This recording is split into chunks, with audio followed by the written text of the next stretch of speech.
জয় হিন্দ সবাইকে। অনেক দিন পরে আবার একটা আজকে ভিডিও নিয়ে আসছি। অনেক দিন ভিডিও করা হয় না, এর পেছনে একটা কারণও ছিল। কেননা আমিও বাড়িতে একটা ডাব্লিউপি কনস্টেবল এবং এসআইয়ের একটা অফলাইন ব্যাচ চালাই। তো তাদের প্রিপারেশনের জন্য তাদের পড়ানোর ক্ষেত্রে ভিডিও করে ওঠা হয়নি। তো আজকে ভিডিওটা নিয়ে আসলাম এই কারণেই যে তোমরা সামনে যারা ডাব্লিউপি কনস্টেবল বা ডাব্লিউপি এসআইয়ের পরীক্ষা দেবে, তাদের এই 2 মাস বা এই 4 মাসে কি স্ট্র্যাটেজি হতে চলেছে। ঠিক আছে, এখন যা কম্পিটিশনের পরিস্থিতি তাতে মানে তুমি যে শুধু এক্সাম দেওয়া শুধুমাত্র পড়াশোনা করে হবে না। এখনকার এক্সাম হচ্ছে সেই যুদ্ধে যাওয়ার মতো। তোমার কোথা দিয়ে এন্ট্রি করছো, কোথা দিয়ে তুমি এক্সিট করবে, এই পুরো প্ল্যানটা যেন তোমার মাথায় থাকে। ঠিক যুদ্ধে যাওয়ার আগে যেভাবে পুরো প্রস্তুতি নিয়ে যেতে হবে, ঠিক সঠিক স্ট্র্যাটেজি না হলে যেমন যুদ্ধ যেতে যাবে না, ঠিক তেমনই বর্তমান যে কম্পিটিশান লেভেল, তোমার যদি সঠিক স্ট্র্যাটেজি না হয় তুমি এক্সামে পাশ করতে পারবে না। এটা হচ্ছে একদম পরিষ্কার কথা। তো তাদের জন্য আমি একটাই কথা বলবো, দেখো, আমি এসআইয়ের কথাটা একটু পরে আসছি। আমি সবার প্রথমে ডাব্লিউপি কনস্টেবল যারা পরীক্ষা দেবে তাদের হাতে এখন মোটামুটি আমি ধরতে পারি যে 4 মাস মানে 120 দিন সময় আছে। ঠিক আছে, এবার 120 দিন সময়ের মধ্যে 100 দিন আমাদের ধরে চলতে হবে, কেননা 20 দিনের মধ্যে দুর্গা পুজো থাকবে, কালী পুজো থাকবে, লক্ষ্মী পুজো থাকবে। এবার এই পুজোগুলো বাদ দিলে মোটামুটি হাতে 100 দিন সময় থাকবে। এই 100 দিন সময়ে তুমি কিভাবে নিজের প্রস্তুতিটা একদম পিক পয়েন্টে নিয়ে যাবে। ঠিক আছে, যেহেতু 85তে পরীক্ষা, অঙ্ক থাকবে 25, জিআই থাকবে 25, জিকে থাকবে 25 এবং ইংরাজি থাকবে 10। ঠিক আছে, আমাদের কি টার্গেট হবে? আমাদের যে টার্গেটটা হবে সেটা হচ্ছে আমাকে অঙ্কে 25-এ 25 পেতে হবে, আমাকে জিআইয়ে 25-এ 25 পেতে হবে, আমার জিকেতে 22, 23 বা 21 ধরে চলতে পারি। আর ইংলিশে মোটামুটি আমি, যেহেতু আমি মেনেই চলছি, আমরা অনেকটা ইংলিশটা অতটা পারি না। ঠিক আছে, আমি নিজেও ইংলিশটা অতটা পারি না। তো আমি ধরছি 10-এ 5। ঠিক আছে, তো অঙ্ক জিআই 50-এ 50, আর জিকেতে যদি আমি 20ও পাই 70, এবং ইংলিশে যদি আমি 5 পাই 75। এটাই আমার টার্গেট থাকবে। ঠিক আছে, আমি যখন কলকাতা পুলিশের মেন্স এক্সাম দিয়েছিলাম আমারও সেম টার্গেট ছিল। আর আমি অঙ্ক জিআইতে 50-এ 50 পেয়েছিলাম, জিকেটা হয়তো আমার 22 কি 23টা হয়েছিল, ইংলিশ আমার 5টা হয়েছিল। আমি মোট নাম্বার পেয়েছিলাম 85-এ 76.5 বা এর আশেপাশে পেয়েছিলাম। আর ইন্টারভিউয়ে পেয়েছিলাম হচ্ছে 12 পেয়েছিলাম। সেসব কথা বাদ দাও, এবার তোমাদের এই নাম্বারটা পেতে গেলে কি কি করতে হবে এই 4 মাসে। প্রথম কথা আসছি, অঙ্কেতে আসছি। অঙ্কে যে জিনিসটা করতে হবে সেটা হচ্ছে সবার কাছে মোটামুটি সুবীর দাসের বই রয়েছে। ঠিক আছে, আর তোমরা পিআরবির প্রিভিয়াস ইয়ারের যত কোশ্চেন এসছে তোমরা যদি খেয়াল করে দেখো, ওই সুবীর দাসের বইয়ের প্রত্যেকটা অঙ্কেরই কিছু ঘুরিয়ে ফিরিয়ে দিয়েছে। এটা আমাদের দেখতে হবে। তাহলে আমাদের প্রথম কাজ কি করতে হবে, সুবীর দাসের অঙ্ক বইয়ের এমন কোনো অঙ্ক আমরা ছাড়বো না, মানে সিঙ্গেল অঙ্ক কোনো ছাড়বো না। ওই বইটাকে পুরো মুখস্থ করে ফেলবো। আমি অঙ্ক পারছি না, কোনো ব্যাপার না, আমি অঙ্কটা যেন আমার মুখস্থ থাকে, এই অঙ্কের একই টাইপ যেন পরীক্ষায় আসলে আমি পারি। ঠিক আছে, এটা হচ্ছে প্রথম কথা। তাহলে সুবীর দাসের বইয়ের একটা অঙ্কও আমি ছাড়বো না।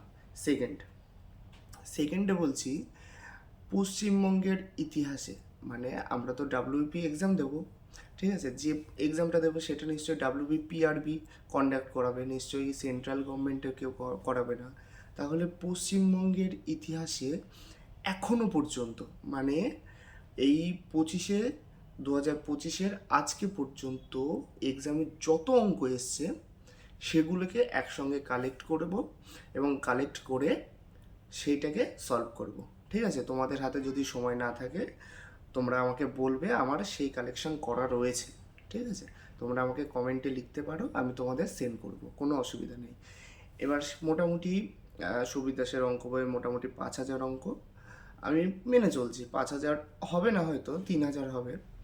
আর প্রিভিয়াস ইয়ারের মোটামুটি ধরো 3 থেকে 3,500 বা 4,000 যে অঙ্কটা হবে, তাহলে মোট মিলিয়ে আমার অঙ্ক প্রায় থেকে 7,000 অঙ্ক হচ্ছে। এটাকে আমাদের কমপ্লিট করতে হবে। কত দিনের মধ্যে আমি তাও বলে দিচ্ছি। এটা হচ্ছে আমাদের টার্গেট থাকবে প্রথম 60 থেকে 70 দিন, এর একদিনও বেশি নেওয়া যাবে না। সর্বনিম্ন তো তুমি যত কমে করতে পারো ভালো, আর সর্বোচ্চ তুমি 60 থেকে 70 দিন নিতে পারো। অঙ্ক গেল। জিআইয়ের ক্ষেত্রেও সেম স্ট্র্যাটেজি থাকবে। সবার প্রথমে সুবীর দাসের জিআই বইটা কমপ্লিট করবে। 2 নম্বর হচ্ছে পশ্চিমবঙ্গের ইতিহাসে এখনও পর্যন্ত এক্সামে যতগুলো জিআই এসছে আমাদের কমপ্লিট করতে হবে, ঠিক আছে? আর বিভিন্ন বই খোঁজার কোনো দরকার নেই, এই ইউটিউব ওই ইউটিউব, এই চ্যানেল ওই চ্যানেল, অত ঘোরাঘুরির কোনো দরকার নেই। বইয়ের কোনো বিকল্প হয় না, ঠিক আছে? শুধু মাথায় এটাই রাখবে, সুবীর দাসের অঙ্ক বই কমপ্লিট করব, প্রিভিয়াস ইয়ার এখনও পর্যন্ত যত অঙ্ক এসে সবগুলো সলভ করব। সেটা পিএসসি হোক, পিএসসি কন্ডাক্টে যতগুলো এক্সাম হোক, ডাব্লিউবিসিএস হোক, তারপরে ক্লার্কশিপ হোক, মিসলেনিয়াস হোক, পিআরবি যতগুলো এক্সাম কন্ডাক্ট করেছে সব পরীক্ষার আমি কোশ্চেন দেখব, জেল পুলিশের যত এক্সাম হয়েছে সেই কোশ্চেন দেখব, পুরোটাকে আমি সলভ করব, ঠিক আছে? এবার আসছি জিকেতে আমি কি করব? জিকেতে একটা বই হয় রেলওয়ে চ্যালেঞ্জার রিক্রুটমেন্ট, ঠিক আছে? তোমরা হয়তো বইটাকে অতটা পাত্তা দেবে না, ঠিক আছে, বা অনেকে পাত্তা দেও না। সবাই ডাব্লিউবিসিএস ক্র্যাক, ডাব্লিউবিসিএস চ্যালেঞ্জার, এই অনেক ভারী ভারী বইয়ের নাম বলো, কিন্তু সেই বই তো কেনো সবার কাছেই আছে, কমপ্লিট করো কজনা, ঠিক আছে? আমি নিজেও কোনো দিন কমপ্লিট করতে পারিনি, আমার কাছেও বইটা আছে। তো আমি অত ভারী কিছু জিকে পড়বো না, আমি যেটুকু পড়বো আমার পুরো 100% আমার সেখান থেকে কভার থাকে, ঠিক আছে? তাহলে রেলওয়ে চ্যালেঞ্জার যে বইটা আছে ও স্ট্যাটিক জিকে, কলা সাহিত্য, ইতিহাস, ভূগোল, তারপরে আছে হচ্ছে জীবনবিজ্ঞান, ভৌতবিজ্ঞান, যতগুলি সিলেবাস রয়েছে পুরো পার্ট বাই পার্ট ওয়াইজ একটা সিঙ্গেল কোশ্চেন যেন ওখান থেকে বাদ না যায়, এটা আমাদের প্রথম টার্গেট নিতে হবে। কোন বইটা? Railway Challenger. তোমরা হয়তো বিশ্বাস করবে না, আমাদের কলকাতা পুলিশের প্রিলিতে আমি যেটা দিয়েছিলাম 40টা কোশ্চেনের মধ্যে 37 থেকে 36টা কোশ্চেন ওই বইয়ের থেকে এসেছিলো, এবং আমরা যে মেন্স পরীক্ষা দিয়েছিলাম 25টা কোশ্চেনের মধ্যে 22 থেকে 23টা কোশ্চেন ওই বইয়ের থেকে এসেছিলো, আর বাদ বাকি যে দুটো কোশ্চেন কারেন্ট অ্যাফেয়ার্স ছিল, মানে 100% ওই বইয়ের থেকে কোশ্চেন ছিল। তোমরা যদি বিশ্বাস না হয় প্রিভিয়াস ইয়ার যে কোনো বছরের একটা কোশ্চেন হাতে নাও, প্রত্যেকটা জিকে দেখো, রেলওয়ে চ্যালেঞ্জারে গিয়ে মেলাও, আমি এটা গ্যারেন্টি দিলাম মিলে যাবে, ঠিক আছে? এবার প্রথম যে ক্রাইটেরিয়া থাকবে সেটা হচ্ছে রেলওয়ে চ্যালেঞ্জারটাকে কমপ্লিট করা, সুবীর দাসের অঙ্ক বই কমপ্লিট করা, সুবীর দাসের জিআই বই কমপ্লিট করা, রেলওয়ে চ্যালেঞ্জার রিক্রুটমেন্ট যে বইটা রয়েছে ওর জিকে পার্টটা কমপ্লিট করা। এবারে ইংলিশের কথায় আসছি।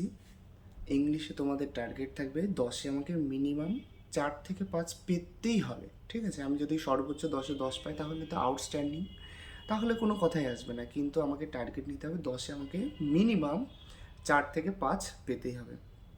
তার জন্য কি করতে হবে? দেখো, ভয়েস চেঞ্জ একটা দেবেই, ন্যারেশন একটা দেবেই, তারপরে যদি তোমার বলি ডিগ্রি, যেটা superlative degree, comparative degree, positive degree, degree change থাকে। এই যে গ্রামারের যে পোর্শনগুলো রয়েছে, তোমরা এইটা ইউটিউবে যে কোনো স্যার, প্রত্যেক স্যার ভালো ক্লাস করায়, এই নিয়ে কোনো ডাউট নেই, যে কোনো স্যারের একটা ক্লাস পুরো কমপ্লিট দেখবে, ঠিক আছে? ওই এমন নয় যে প্রথম ভিডিওটা এই স্যারের থেকে দেখলাম, দ্বিতীয় ক্লাসটা এই স্যার বা ম্যাডামের থেকে দেখলাম, এই জিনিসটা করবে না, ঠিক আছে? তো ইংলিশটাকে এইভাবে কভার করবে।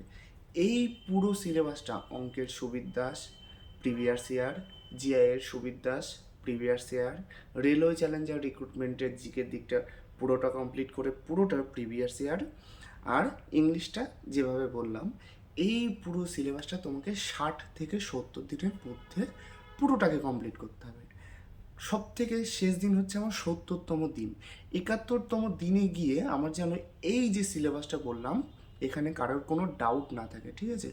এমনভাবে পড়তে হবে যে কোনো একটা কোশ্চেন বললে ওই পেজের ওই নম্বরে কোশ্চেনটা রয়েছে এটা যেন থাকে। দেখো, খুব বড় সিলেবাস আমি বলিনি, এইটুকু সিলেবাস তোমাদের কমপ্লিট করতে হবে, না না হলে এখন যে কম্পিটিশন লেভেল তোমরা টিকতে পারবে না, ঠিক আছে? তো এইবার আমার কি স্ট্র্যাটেজি হবে? 70 থেকে মানে 71 থেকে 100তম দিনের মধ্যে যে আমার 30টা দিন থাকছে, প্রত্যেকটা দিন আমাকে দুটো করে প্র্যাকটিস সেট দিতে হবে। কিভাবে প্র্যাকটিস সেট দেবো? 30 দুগুণে 60টা যে আমি প্র্যাকটিস সেট দেবো, 71তম দিনে আমি বাজারে গিয়ে 60খানা ওএমআর শিট আমি বের করে নিয়ে আসবো। প্রথম কথা গেল। 2 নাম্বার কথা, আমি বাজারে বর্তমানে বহু প্রিভিয়াস ইয়ারের কোশ্চেন বা প্র্যাকটিস সেট রয়েছে, আমি টপ আমার যেটা পছন্দ হয় আমি প্রত্যেকটা সেট দেখবো, দেখে আমার মনে হবে যেটা স্যাটিসফ্যাকশান লাগবে, এইরকম 60খানা সেট আমি বাজার থেকে তুলে নিয়ে আসবো, 60, ঠিক আছে? এবার আমার টার্গেট থাকবে প্রত্যেক দিন 2টো করে প্র্যাকটিস সেট দেওয়া এবং ওএমআরে ফিল আপ করে, এবং প্রত্যেক দিন সেই সেটটা যেন আমি অ্যানালাইসিস করি। এটা হচ্ছে সবথেকে মূল কথা। অ্যানালাইসিস তোমাদের করতেই হবে, নাই ওই প্রত্যেক দিন সেট দিয়ে যাবে, তুমি বুঝতেও পারবে না যে কোথায় ভুল হচ্ছে, যার জন্য তোমার নাম্বারটা বাড়বে না। প্রথম দিন যখন প্র্যাকটিস সেট দেওয়া দেখবে অনেক ডিমোটিভেট লাগবে যে আমি এতদিনে এত কিছু পড়লাম, তাও আমার নাম্বারটা কেন আসছে না। অসুবিধা নেই, আস্তে আস্তে আস্তে আস্তে যখন 10 দিন যাবে, 15 দিন যাবে, যখন মোটামুটি 20-25টা সেট দেওয়া হয়ে যাবে, তখন দেখবে যে তোমার সেট করতে হয়তো 30 থেকে 35 মিনিটের মধ্যে পুরো কোশ্চেনটা পড়া হয়ে যাচ্ছে, আর ওই নাম্বারটাও আস্তে আস্তে 50, 55, 60, 65, 70, 75-এ গিয়ে ঠেকছে। এইবার যেই তোমার নাম্বারটা যখন 75 বা 70 টাচ করবে, তখন তোমার টার্গেট হবে সেটাকে আমার কনস্ট্যান্ট বজায় রাখা। তার জন্য কি করতে হবে? সিলি মিস্টেক বন্ধ করতে হবে, ঠিক আছে? যে তোমার দেখবো অঙ্কের ছোট্ট ছোট্ট ভুলগুলো হয়ে যায়, সেগুলো কোথায় হচ্ছে, কিভাবে হচ্ছে আমাকে দেখতে হবে। অনেক ঠান্ডা মেজাজে আমার তখন সেটগুলো করতে হবে, কেননা তোমার হাতে স্পিড চলে এসছে, তোমার মাথায় সব কিছু ক্যালকুলেট রয়েছে, ঠিক আছে? তোমার সেট 1 ঘন্টার মধ্যে হামেশাই কমপ্লিট হয়ে যাবে, 200% গ্যারেন্টি দিলাম। আমার নিজেরও হয়েছিল, ঠিক আছে?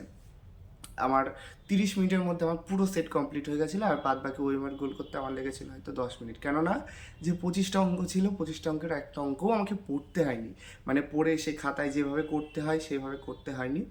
পুরো যা অঙ্ক ছিল মোটামুটি মুখে হয়ে গেছিলো, 2 থেকে 3টে অ্যাডভান্স ম্যাথ ছিল, ঠিক আছে? সেইগুলো একটুখানি খাতায় করতে হয়েছিল, তাছাড়া কোনো অসুবিধা হয়েছিল না। জিআই 2-একটা সমস্যা করেছিল, সলভ হয়ে গেছিলো, কোনো ব্যাপার না, ঠিক আছে?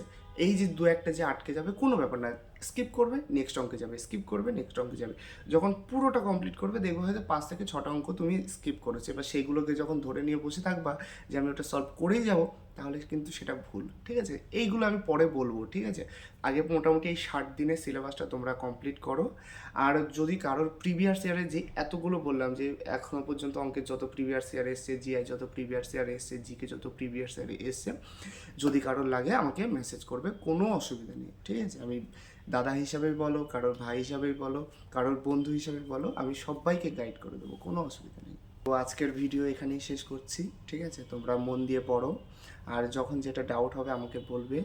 আর আমি তো অফলাইনে আমার একটা ব্যাচ চালাচ্ছি, যদি কারোর মনে হয়, এবং অনলাইনেও ওদের ক্লাস হয়, ঠিক আছে? তো যদি কারোর মনে হয় যে যুক্ত হবে, কেননা ওদেরকেও প্রিভিয়াস ইয়ার করাচ্ছি, তো অবশ্যই আমাকে মেসেজ করতে পারো, কোনো অসুবিধা নেই।